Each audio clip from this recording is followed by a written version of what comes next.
Hello and welcome back to the Matty Hill podcast. Today is about comparison and how comparison is not the thief of joy.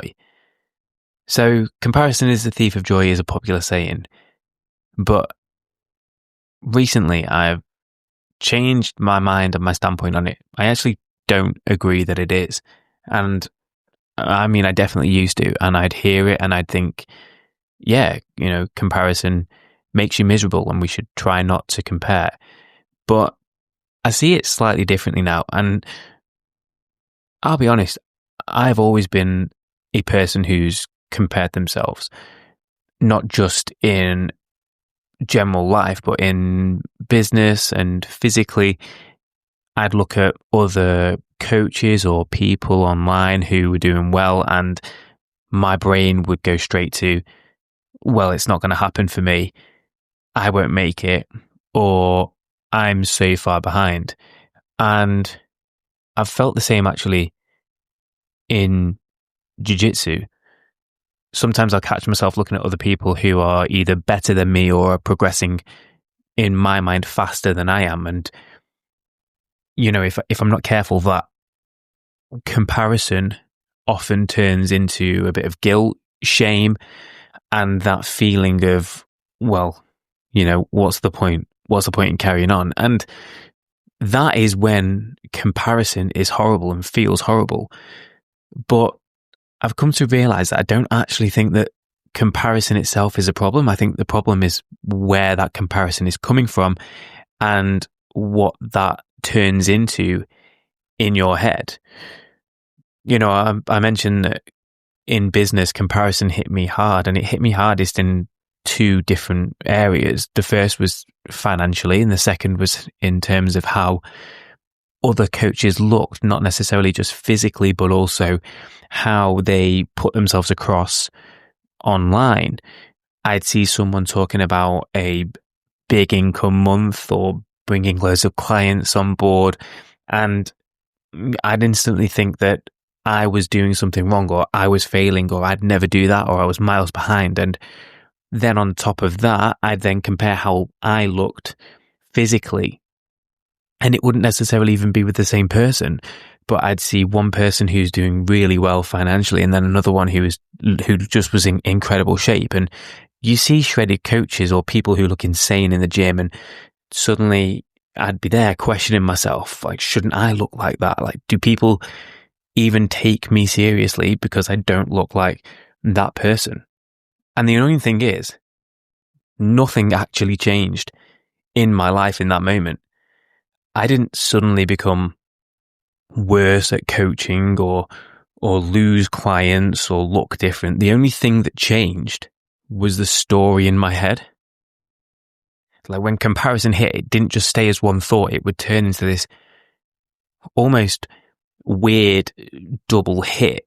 On one hand, I'd feel a bit deflated, like, what's the point?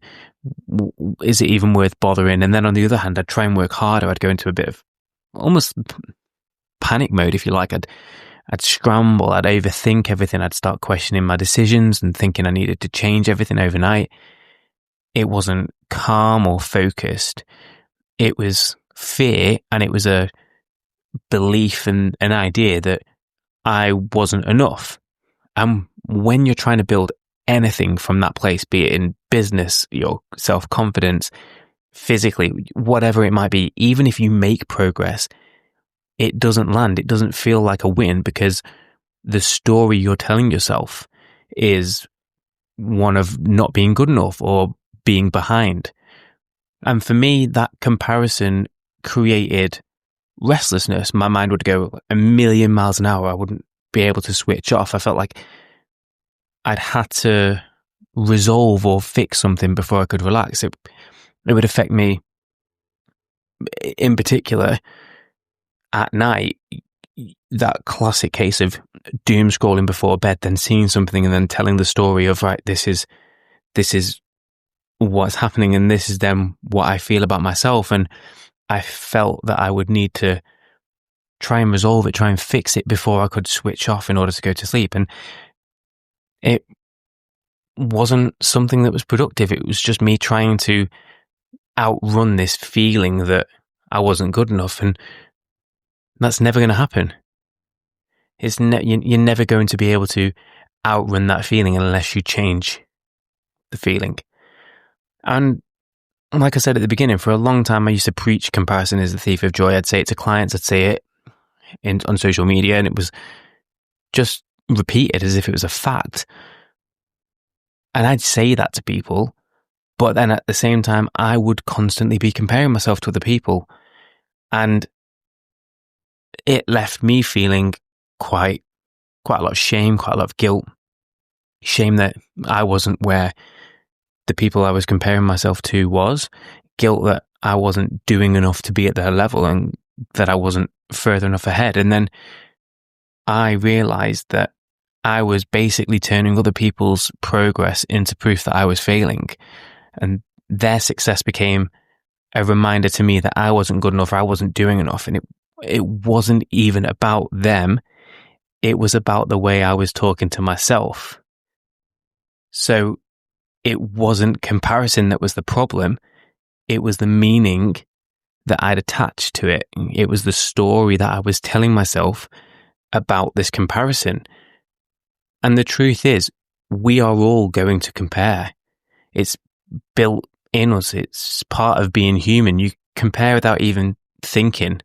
You know, you'll compare when you are walking down the street, when you're in the gym, when you're scrolling online. Blokes will compare when they're stood at the urinals. It's just, it happens. And on top of that, comparison is shoved in our faces everywhere. TV, social media, magazines. You're constantly seeing people who are richer, fitter, better looking, more successful, quote unquote. But yeah, so the whole just stop comparing, it's not realistic advice. The real thing that matters is the story behind the comparison. If the story is guilt, shame, I'm behind, I'm not enough, exactly what I was just saying just a couple of minutes ago, that's the kind of comparison that can wear you down and ultimately, unless you do something about that story, destroy you. But if the story is different, if the story you're telling yourself is different, comparison can actually fuel you. Because when comparison comes from a better place, it feels completely different. For me, when comparison fuels me, it gives me focus. It sharpens what I'm doing instead of making me question everything. And admittedly, it's taken me a long time to be able to get to that point. It's taken a lot of hard work and personal development, self-development to change that and to get to that place. But it's such a more motivating and rewarding place to be when you do find yourself comparing, because it is something that gives you that fuel, that focus, that, well, if they can do it, then so can I. Why can't I do it? And you know, it can, especially for me, in some ways, it can bring out a bit of competitiveness in a healthy way. You know, not like I need to beat them, but you know, I've seen them do it and I want to see what I'm capable of. And again, I'll draw back to jiu-jitsu with that. You know, if I see someone at a similar level to me with, you know, maybe a stripe on their belt, and instead of thinking, why don't I have that? Which, again, I'll be brutally honest, there have been moments where I have thought that, and I have to catch myself. It's not something that I've gone from doing it to not doing it. I'd be hypocritical, and it'd be hypocritical of me. I can't even say the word, but it would be, and I'd be lying if I said otherwise. But now I am able to catch myself when that thought comes in and change it and reframe it. And instead of thinking, oh, why don't I have that? Or I'm not good enough. It makes me think, you know, that's possible. I can get there too. And you do then find yourself asking questions of yourself. You know, have I committed myself? Again, I'll use jiu-jitsu as the example. Have I committed myself to this sport like that person has?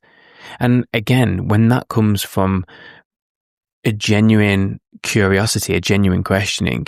That's not me saying, oh, well, they've worked harder than me, or I'm rubbish, I should have done this, that, the other. It's not that. It's asking a genuine question. You know, that person that I'm comparing myself to may have trained 3 times, 4 times more a week than I have. Well, the law of repetition would suggest that they are going to be better than me at this time, and they are going to be further ahead of me. So it's just, that's normal. But it gives me that feeling of, yeah, I can get there too. It shows me what's possible. That is the exact same comparison that I've done before, but it's just a different meaning. It's given a completely different outcome. So I guess the point I'm trying to make is, you're not trying to stop comparing. That's impossible. But you can ask yourself, is this comparison putting me down or pushing me forward? Because if it leads to those feelings of not being good enough, or not worthy, or you're behind, or it's not going to happen for you, then the comparison is coming from shame and fear. But if the comparison leads to, I can get there, that's possible for me, that shows me the level I'm aiming for, then that's coming from growth. It's not about the person you're comparing yourself to, it's about the meaning that you attach to it. And that's all I've got to say about comparison. If that has hit home, or if you catch yourself comparing quite a lot, then please share this episode with someone who needs to hear it. Or if you want help building your confidence, breaking old patterns, or getting out of your own head, then you can find out what I do with my coaching clients in the link below the podcast, in the show notes. It'll be there, or you can go to mattyhillcoaching.com. Thank you for listening, and I will catch you in the next one. Actually, just before I go, as of recording, I have just launched my brand new course, which is called Mindset Mastery. And again, I'll put a link to this in the show notes below. But this is a course that I've created specifically to help you understand your mind, understand why you think the way you do, why you have the same behavior patterns, why things might just repeat on and on and on, and you don't understand why it's happening. This course is here to help you understand your mind, but also help you take the actions that you need to change it. There'll be a link in the description below. Thank you for listening. Check it out, and I will see you on the next one. Free audio post-production by alphonic.com.